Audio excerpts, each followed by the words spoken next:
Estamos avanzando aquí en Informativo Sarandí y es muy grato recibir aquí en vivo, en estudios, a Emiliano Mandasen, es el secretario general de FENAPES, la Federación Nacional de Profesores de Enseñanza Secundaria. Emiliano, ¿qué tal? ¿Cómo te va?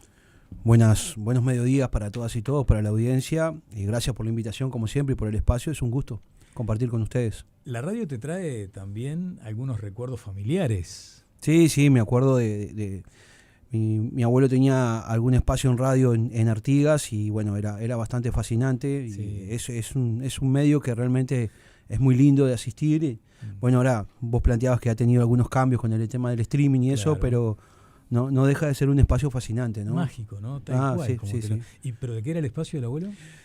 De literatura, pero también en algún momento de política. Era muy bueno comunicando, no era porque fuera mi abuelo.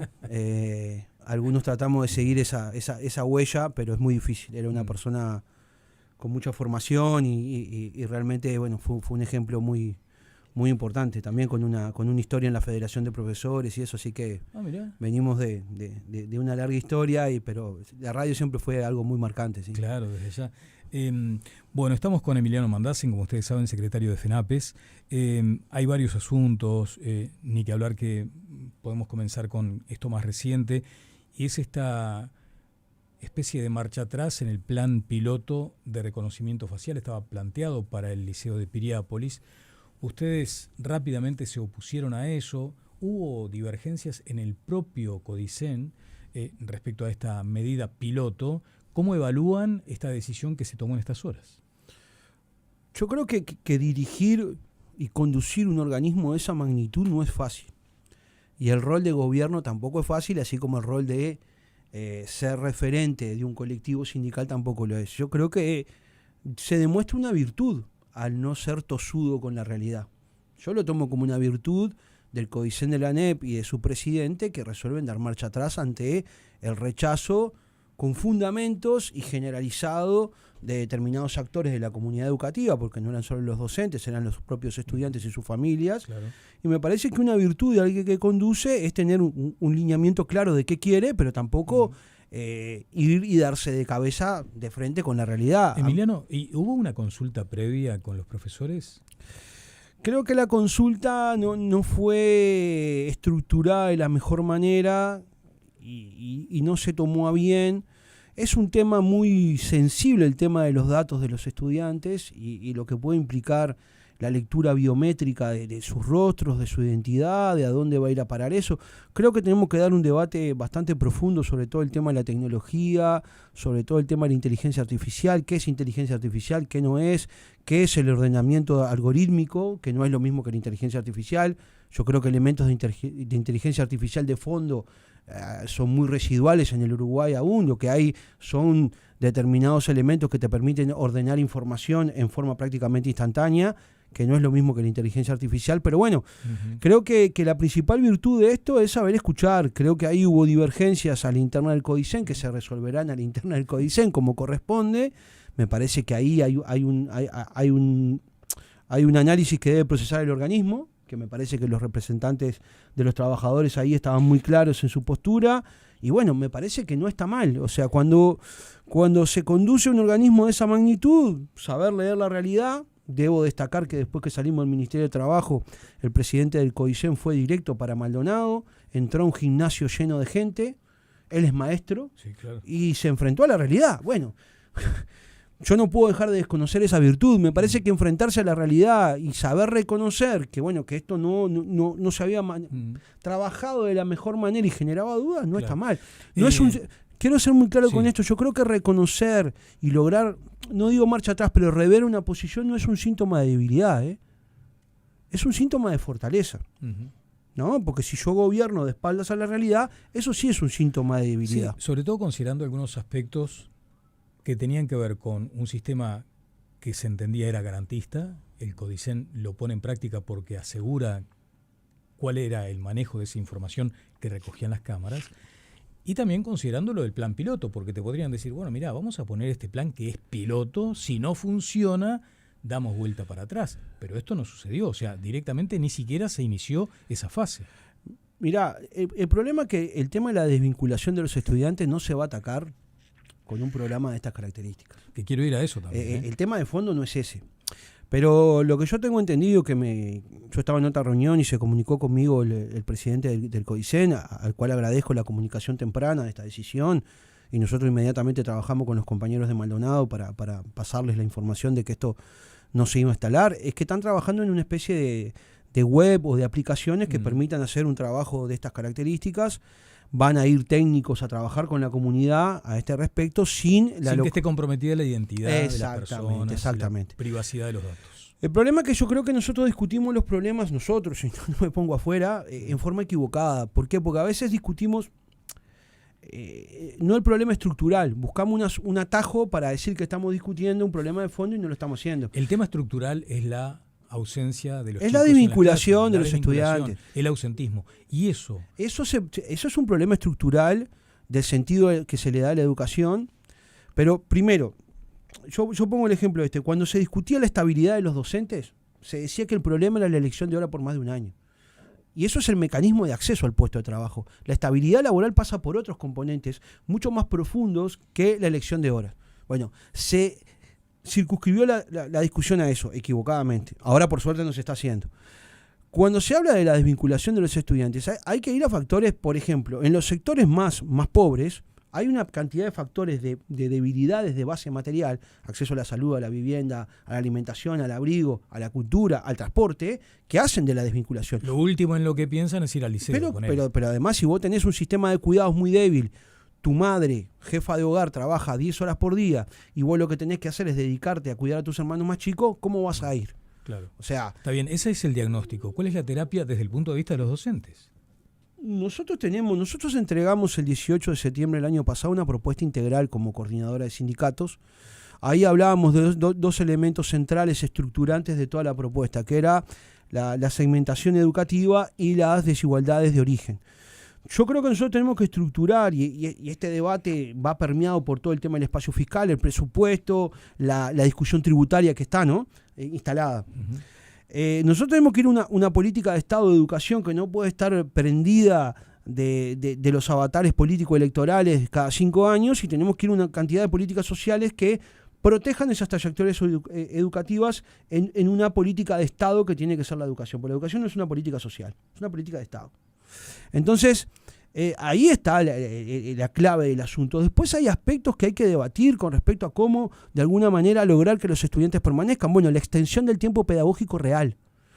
Lograr tener a los estudiantes en espacios de asignatura, luego espacios lúdicos y de alimentación. O sea, que no se te vaya del liceo. Por ejemplo. Con eso de las horas puente. Por ejemplo, exacto. Y después tener espacios de taller reales. Por ejemplo, si un estudiante se quiere dedicar a la danza, si un estudiante se quiere dedicar a la pintura, a la música. Bueno, pero eso requiere inversión. No es gasto. Eso es inversión en la sociedad. Pero además, si vos invertís en eso, terminás ahorrando en salud, claro, ¿no? El tema seguridad que tanto se debate hoy en día. Bueno, el problema de seguridad también es una sociedad que estructuró elementos de desigualdad brutales. Sí, para todo lo cual, y si tenemos determinados actores que están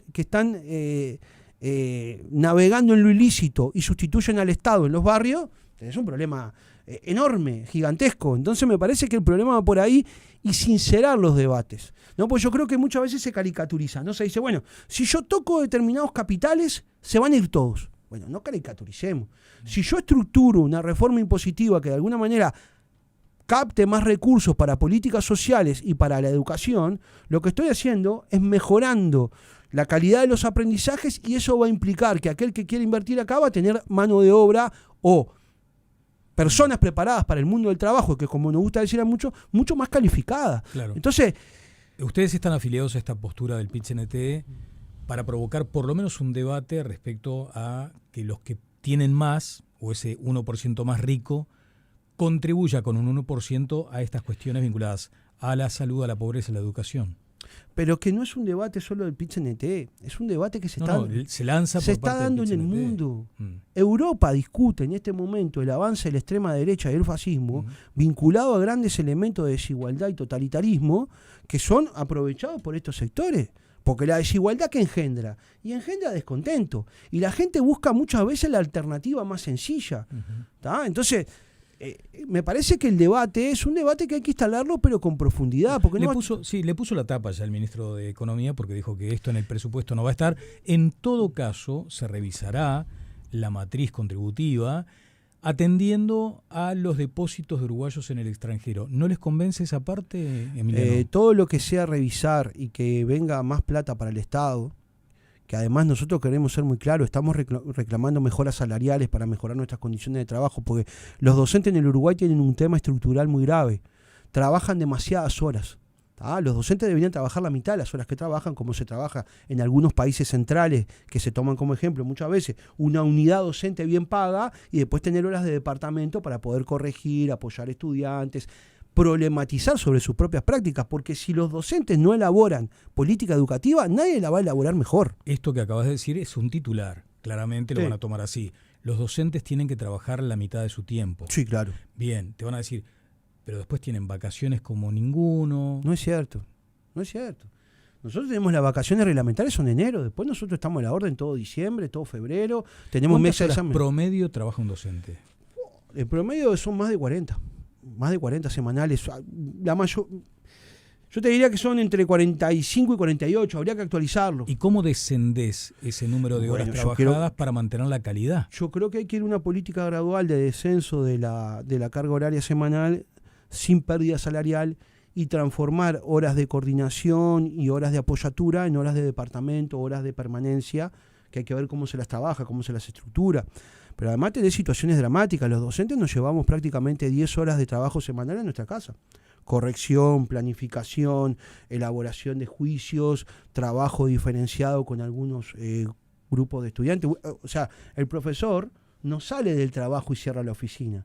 El profesor sale del liceo y al otro día tiene que estar pensando qué planifica, cómo aborda determinados temas, si hay algún tema que sea disruptivo en la situación del liceo, cómo lo aborda, porque hay una integralidad y yo creo que hay muchos mitos que se instalan. A ver. Cuando los docentes se decía que bueno, que tenemos vacaciones, que no queremos trabajar. Ahí hay mucha responsabilidad del espectro político en general. Porque claro, cuando yo no puedo debatir de fondo, el fondo de la cuestión, el fondo del problema, yo lo que hago es homogeneizar. ¿No? Es como que yo diga que yo tengo diferencias con prácticas periodísticas de algunos y generaliza el periodismo como un periodismo que no es objetivo y que no trata de darnos espacio a todos. Yo no puedo decir eso. ¿Por qué? Porque es un atajo para no dar el problema de fondo. Que hay gente que trata de desinformar no quiere decir que alguno de nosotros, independiente de nuestra postura como referentes sindicales o luego nuestra postura ideológico-política, no seamos tratados de la misma manera en todos los medios. Yo no tengo, pero así, en general, el tratamiento que nos dan los medios a nosotros es ejemplar. Claro. Ahora, nos preguntan, escarban en lo que nos quieren preguntar y está bien, claro. Es el rol periodístico. Emiliano, y te pueden decir también, vos provocás un debate que tenga que ver con reducir a la mitad el tiempo de los docentes en el aula. Sí. No es un proceso mágico, no es mágico, gradual. Desde ya. Ahora, también te van a decir, sí, pero hay una cantidad de docentes que está esperando que toque el timbre porque se tienen que ir a laburar a otro lado. Por la única forma de erradicar el multiempleo docente es darle una carga horaria de 20 horas de permanencia en ese centro y que no tenga que salir corriendo para otro. Es la única forma real de hacerla. Pero hoy un alto porcentaje, ¿te acordás aquello del profesor Mochila, ¿no? Que se iba de un lado. Profesor Taxi se llamó de varias maneras. Bueno, ataquemos el problema de fondo, que es el multiempleo, ¿no? Si yo quiero un docente que se dedique 100% a un centro educativo y tenga estabilidad ahí, tengo que pagar la unidad docente muy bien y que tenga horas de permanencia. No hay vuelta, ¿tá? Después discutimos cuál es la estructura de eso. Nosotros vamos a tratar de abrir ese debate con el Codicen de la ANEP en una cosa que no se decreta. Hay que trabajarlo porque requiere una inyección presupuestal muy importante. Eso, inyección presupuestal. Fíjate vos, te escuché comentar que el asunto del presupuesto viene muy complicado y corregime si no es exacta la apreciación, pero entendiste que la ANEP, el Codicen de la ANEP, tiene que poner un poco más de energía en la discusión, en la pelea por el presupuesto. El Codicen de la ANEP acaba de armar un articulado donde plantea llegar al 6% al final del quinquenio. ¿Eso qué es el 6%? ¿Un número mágico? ¿Es, digamos, un marco de debate? Para nosotros es un marco de debate de una asignación mínima de piso. El piso. Claro, es el piso, claro. Pero ¿y ahora en cuánto estamos? Y ahora estamos en un 4,5, 4,9 según los números que se tomen. Pero el problema va más allá de los números. Yo creo que nosotros estamos discutiendo mal el tema. Yo escuchaba algunos debates sobre el tema tributario el otro día y el 1%. No es un problema solo de números, es un problema ético, ideológico y político. ¿Qué decisiones tomamos como país para estructurar y para atacar un problema de fondo que es la desigualdad de base material y la pobreza de 1/3 de niñas y adolescentes de este país en los próximos 10, 15 años? No hay problema de fondo. Y eso requiere un mayor esfuerzo de todas y todos, sin duda. Pero hagámoslo, discutámoslo a fondo, dejemos de caricaturizar todo el tiempo. Hay cosas que uno puede querer meterle la tapa al debate, pero la realidad es mucho más fuerte. La realidad va a empujar a un debate de estas características, pues yo no puedo seguir exonerando fiscalmente en millones y no teniendo para que estudiantes tengan condiciones mínimas para asistir. Ahora estamos discutiendo, nosotros lo planteamos en la base programática de la CCU, la alimentación en educación media. Yo estoy convencido que los estudiantes tienen que comer en su casa, como me podía alimentar yo. Ahora, tenemos una realidad en determinados barrios que implica que en forma estructural necesitamos atacar eso. El núcleo, ese durísimo. Durísimo. Pero eso tiene que impedir que tengan una formación integral. No resiste ningún análisis. ¿Vos tenés que prepararlo solo para el mercado, para la exigencia de un mercado empresarial? ¿O vos tenés que dar una formación integral que le permita analizar, construir, crear? Tenés que hacerle una formación integral. Entonces, esos son los debates de fondo. El tema presupuestal es un tema hipercomplejo que está permeado por una cuestión de una fetichización del espacio fiscal. Es como una cosa que si la tocas se desmorona el mundo. Ahora, acá vos estás tocando una perspectiva que es mejorar las condiciones estructurales de desigualdad del país. Es otro el debate. Yo no vengo acá solo a plantear mi salario. Estoy haciendo un planteo integral en la cual mi salario es un componente importante, pero no el único en todo este proceso, porque tampoco se nos puede acusar de corporativistas. Si uno analiza las bases programáticas de la CCU, nadie está planteando solo salario. El problema es que acá se intenta atacar a los sindicatos y los sindicatos tienen una base que se involucran socialmente, pero no es de ahora, en la historia de nuestro país, que es muy difícil atacarlo, porque no son sindicatos como en otros lugares del mundo, que se dedican solamente a lo suyo y a mí pagame bien y que el resto de la sociedad explote. Emiliano, contame respecto a la sintonía aparente que deberían tener los sindicatos con un gobierno de izquierda, por las sensibilidades. Te habrás cansado de escuchar en la campaña electoral que el PIT-CNT era un brazo político del Frente Amplio y a veces se daba la figura a la inversa, en fin. Las caricaturas. Las caricaturas. Entonces, mi pregunta concreta es, en esto que también te toca, administrar expectativas, si ustedes ven que las expectativas de los trabajadores, en particular en este caso de los trabajadores docentes, están siendo cumplidas por el actual gobierno, o si consideran que se está desvirtuando aquello que se esperaba de un gobierno de izquierda. Mirá, lo primero, yo cuando tuve que firmar un convenio salarial con el gobierno anterior lo hice. ¿Estamos de acuerdo? Independiente de quién estaba enfrente.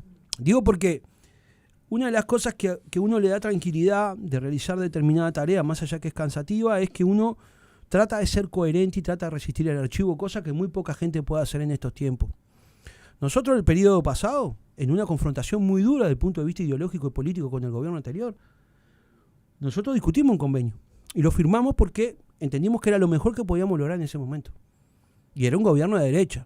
Y a mí, nadie me lo dijo directamente, pero sé que llegaron algunas cuestiones de gente diciendo, ¿cómo vas a firmar un convenio con el gobierno anterior? Y sí es lo que puedo conveniar ahora. Y puedo mejorar las condiciones de trabajo de, por ejemplo, todos los compañeros que hacen docencia, la mal llamada docencia indirecta, profesores adscritos, preparadores, y podía lograr mitigar un poco de esas inequidades. ¿Cómo no lo voy a hacer? Ahora, nosotros estamos trabajando en este momento, que es muy sensible esta etapa del año, en lograr las mejores condiciones para lograr el mejor avance. Lo que logramos hasta ahora es que el gobierno no quiere firmar a 5 años nada, porque ve una incertidumbre y ve un espacio fiscal reducido, y lo que quiere es lograr acordar algo en un tiempo acotado para después volver a discutir, porque tiene la expectativa de generar un espacio mayor en los próximos años. Lo estamos evaluando. Después nosotros estamos con una meta muy clara que es proteger aquellos salarios más debilitados dentro de la ANEP. Muchas veces se olvida en el discurso el personal de apoyo o el personal o los trabajadores llamados no docentes. Bueno, esa gente está en el horno. Entonces estamos tratando de trabajar ese tema también. Estamos tratando de trabajar el tema de la política educativa. Bueno, entonces, ¿qué va a pasar en las próximas horas? Bueno, va a depender. Si el gobierno tiene... Pero es el panorama complejo. Si el gobierno tiene sensibilidad de izquierda o no, bueno, yo voy a esperar para evaluar un gobierno al final del quinquenio. Pero ahora tenés que firmar y ver o advertir esa sensibilidad. Porque vos dijiste la fetichización del espacio fiscal. Del espacio fiscal. Eso comprende a este gobierno. Sí, claro, pero claro que sí. Pero bueno, estamos trabajando para que esto se vaya erradicando. No es una discusión fácil tampoco, no es mágica. Estamos tratando de meter, o sea, el PIT-CNT, salido de su congreso, armó un plan general que comprende una estrategia nacional de desarrollo que implica también elementos de la educación. Nosotros vamos a ir avanzando en todo lo que podamos. Creemos que hay un marco de realidad que actúa sobre las cosas, pues yo tampoco puedo estructurar cosas de espalda a la realidad, o sea, porque sería hacer política en un tupper. Y no, hay una realidad que está ahí, que la queremos modificar y estamos trabajando para modificarla, sin duda. Bueno, ¿Cómo yo caracterizo este gobierno? Creo que este gobierno ha tenido sensibilidades diferentes con respecto a algunos elementos. Ha levantado las sanciones de los profesores de San José, que eran una barbaridad. Está trabajando para levantar la sanción del profesor de Liaba, que va a ir a la justicia, ya fue a la justicia, y le va a sacar un fajo de guita al Estado uruguayo, por irresponsabilidad de autoridades anteriores. Bueno, tenemos un director de secundaria que nos planteó la libertad de cátedra está en pleno funcionamiento, cosa que no pasaba. Entonces, hay elementos de sensibilidad. Que hay un componente presupuestal ahí que es engorroso, sin duda. Ahora, yo la evaluación la voy a hacer a mediano y largo plazo. En eso no me duele prenda. Nosotros, si tenemos que ir a decir esto está mal, lo vamos a hacer como lo hicimos siempre. Con la medida de paro cuando corresponda, por ejemplo. Con la medida de paro cuando sea la más conveniente tácticamente. Vos sabés que ahora no nos queda más tiempo. Sí. En un ratito voy a hablar con el director de Seguridad Social del Ministerio de Trabajo y Seguridad Social, y me menciona en algún momento, capaz que lo dejamos para más adelante, en fin, lo de las patologías sindicales. Y las patologías sindicales tienen que ver con esa figura del bueye, y cómo eran los bueyes y la carreta, ¿no? No poner la carreta delante de los bueyes, no poner el paro como medida casi exclusiva, transitar cierta gradualidad. ¿Vos entendés que también los propios sindicatos tienen que mejorar su introspección y admitir que pueden existir patologías sindicales? ¿Quién hace esa afirmación? El director de Seguridad Social del Ministerio de Trabajo y Seguridad Social actual, que también responde al gobierno, ¿no? Yo no lo caracterizaría como patologías sindicales, no sé en qué contexto se dio eso, porque no. Bueno, pero por ejemplo eso, ¿no? Lo de ir directamente al paro sin evaluar otras. Ningún sindicato va directamente al paro. Ningún sindicato hace ejercicio sindical. En este país, si vos parás, te descuentan. Entonces nadie hace gimnasia sindical. Eso es otro mito. Hay un análisis. Otra cosa es que vos le puedas cerrar tácticamente. Sí. Bueno, eso sí. O sea, cuando uno hace una medida, uno después la analiza. Pero fíjate en la pesca, ¿no? Puede cometer errores tácticos. Y resulta que quedó una cantidad de personas, de trabajadores asociados al rubro de la pesca, que quedaron a la intemperie porque no los cubrió, por ejemplo, el seguro por desempleo. Por citarte un ejemplo, y bueno, no nos queda mucho. Bueno, yo no estoy, yo soy muy respetuoso de la autonomía de los sindicatos y total respaldo a los compañeros de la pesca. Ahora, no se habla con la misma hazaña de la crueldad y la inhumanidad de la patronal de la pesca. Yo no veo la misma hazaña. Yo no sé de dónde sale, me gustaría leerlo contextualizado. Yo creo que la táctica siempre está a revisión.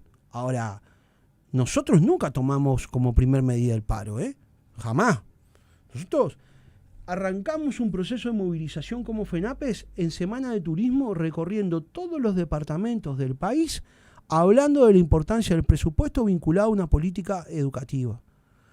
Todas las etapas de la Vuelta Ciclista del Uruguay repartiendo volantes y material. Ya estábamos movilizados nosotros. Fecundó en un paro general del PIT-CNT en defensa de un programa hace poco tiempo en una movilización multitudinaria. Ahora, si la falta de legitimidad del PIT-CNT fuera tal como dicen algunos miembros de la derecha, ¿Cómo es la única organización que logra movilizar masas? Porque ninguno de los otros partidos que pasan despotricando contra el movimiento sindical logra movilizar ni la tercera parte ni la cuarta parte de lo que hace el movimiento sindical. Yo creo que hay un grave error de tratar de caricaturizarnos todo el tiempo. ¿Saben por qué? Porque nosotros recorremos el país y hablamos con la gente en los barrios. No andamos haciendo... Emiliano, no nos da más tiempo, pero entonces, ¿cómo hay que leer las encuestas de opinión pública que los indican a ustedes con bajos niveles de popularidad? No, yo no lo identifico. Sinceramente, discutámoslo en serio. A mí no me pasa. Yo recorro todo el país. Pero viste que hay empresas serias que te dicen, cuando te hacen el ranking, los sindicatos están ¿Cómo abajo. se pregunta? ¿Cuál es la metodología de la pregunta? Vos me decís que una organización que logró junto con otras, más allá de la colocación oficial de todos los partidos del espectro político en contra, juntar 1 millón de votos por el plebiscito de la seguridad social, es una organización que tiene un desprestigio brutal en la sociedad. ¿Vos te parece que eso condice con la realidad? Tocabas temas muy sensibles también, ¿no? Porque tenía que ver con la vida de todos nosotros. Bien, ¿y? ¿Cuántos votos se logró? Hasta la gente que te decía que estaba en contra te venía a pedir papeleta. No se sostiene con la realidad. Dejemos de caricaturizar al movimiento sindical y demos un debate de fondo, porque eso de que el movimiento sindical uruguayo tiene una tradición de análisis, de estudio, de fortaleza, de seriedad, que es incontrastable. Después se puede compartir o no tácticamente. Ahora dejemos de caricaturizar, vayamos a un debate más serio. Bien, muchas gracias, Emiliano, como siempre. No, gracias a ustedes por el espacio, como siempre, abiertos al debate. Muchas gracias por el programa. Si se quiere traer un miembro del oficialismo, ahora que entramos en la etapa parlamentaria, y debatir sobre el presupuesto, bien, sin caricaturas, porque la persona que caricaturiza es la persona que tiene poco estudio y poco fundamento. Cuando la entrevista se basa en la caricatura y en golpes de efecto... No, pero decís esta, por ejemplo, no. No, esta no. Digo determinados personajes que van a los medios a despotricar contra el movimiento sindical. Cuando esos personajes... Con nombre y apellido? No, pero todos sabemos quiénes son. Si no esos golpes de efecto son la profunda falta de argumentos y sus debilidades ideológicas y sus contradicciones propias. Teléfono para el diputado Colorado, por ejemplo. El que quiera que se ponga el sayo. Muchas gracias. Gracias a ustedes como siempre.